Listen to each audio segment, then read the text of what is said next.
here it is. This is the iFlight LH night flyer. It's got the Vista with the polar camera in there because that's supposed to be the best night camera available for DJI. The lights, here's the complete build. I didn't want you guys to, watch the entire video to get an idea of what it's gonna look like and how it flies. So I put the finished product right here. This is the Emax Pulse motors with the lights on the bottom. These are the Pyro Drone race wires because you can actually link the two together and have two LEDs on one arm. So these are the white lights, and then I have the colored lights on the top. The white lights with the regular LEDs as my headlight. They just really help out. Plus it's winter here, so there's snow, so a lot of reflection off the ground. That really helps. What else? Flies pretty good. These are 2207s, no big deal. I put GPS on it just in case I do get lost. At least it'll come back in my general direction for me to find it again. But this thing's pretty bright in the air, so it's pretty good. Next up, you're gonna see me turn it on. You're gonna see me fly it, and then you can keep watching if you want to see how the build goes. And at the very end, I fly it again. So enjoy the video, and yeah, maybe you can make your own little night flyer. Good luck. All right, so here is the iFlight LH modified to just the H. It's a 5-inch, and I've converted it to be my night flyer. Basically, I wanted to keep the arms as straight as I could without getting a dead cat, so I went with the H frame. Don't really like how a dead cat flies. The H frame seems to fly just a little bit better for me. So let's check out these lights.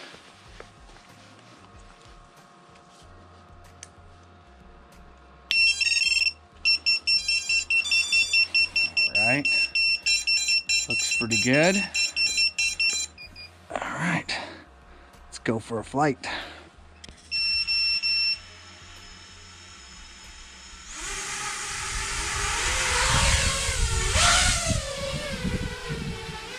So these white lights right in the middle that are below the fence lights, that's actually a loop that I had built so I could, demonstrate this flying at night. So I'm gonna try to hit that real quick, and then I'll go into the rest of the build.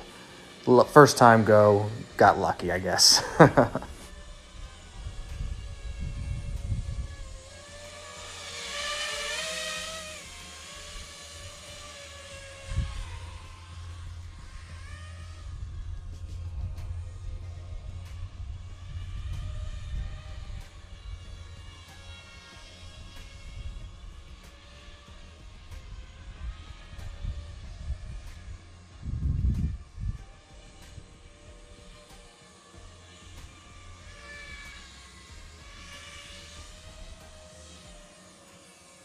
So right now I'm working on this Titan H, and I had to do a little bit of modifications.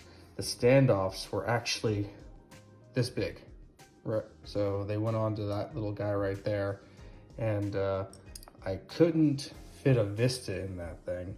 So I had some extra standoffs, and I used the front posts as the middles, and then I had these longer standoffs here. So we're gonna make that work.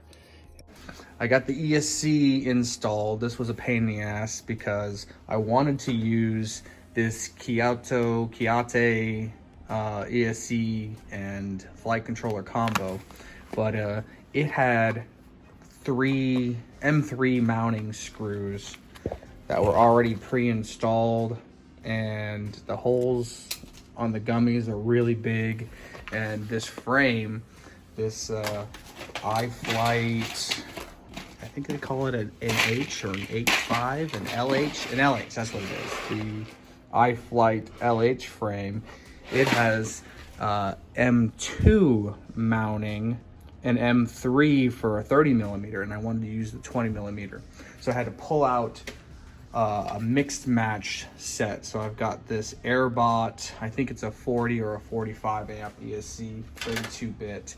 And then the flight controller is this Hyphonics F7 It's a little guy, and I found some mounting for it, and it looks like it's gonna be fine. I put the screws already through with some nuts just to get the spacing right. So there's just enough clearance in there. Nothing's touching. I mean, it's really close on the bottom, but it is not touching anywhere there. I've got enough screw left over to put some nylon nuts on top of that. It'll be fine. But unfortunately, this is the stupid flight controller to ESC cable. Can't tell what any of these wires are. They're all black. That's not useful. What came with the ESC was a little bit more helpful, so I just got to figure out what the pinout is, and it gave me, you know, this blank end right here, so you can install and match it. I just have to figure out what the pinout is for these both and then match them up. So that's what I'm doing right now.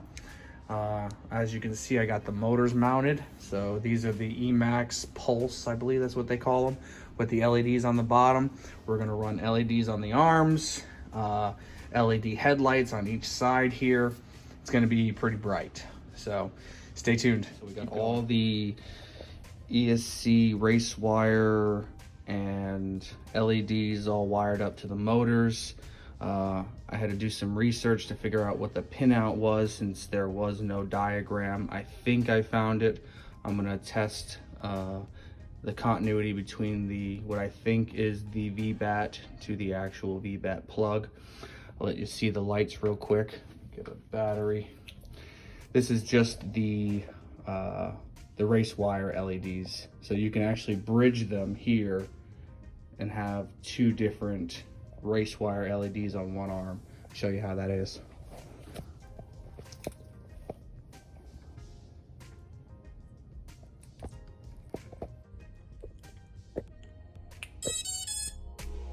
So this was the pinout listed on Airbot's website, but when I tested the continuity between the power and the VBAT on the flight controller, they didn't line up. So I had to go back in and find another diagram. All right, let's give this thing a quick test hover.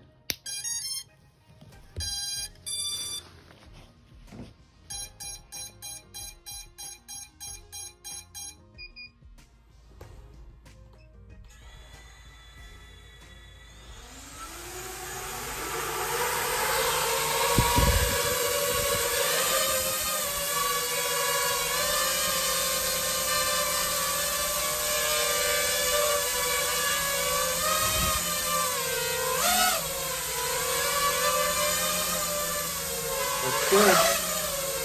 Looks real good.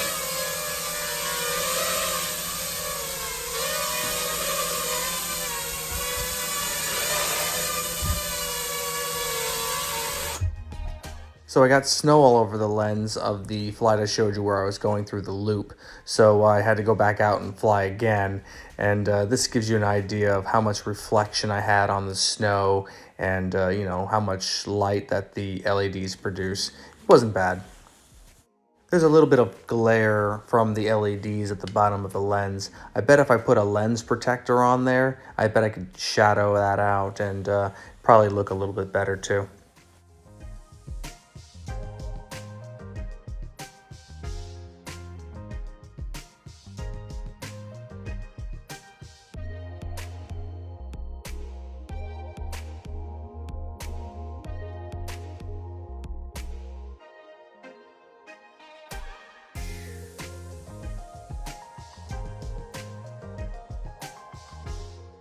Alright, thanks for watching. If you have any questions, hit me up in the comments. And don't forget to like and subscribe.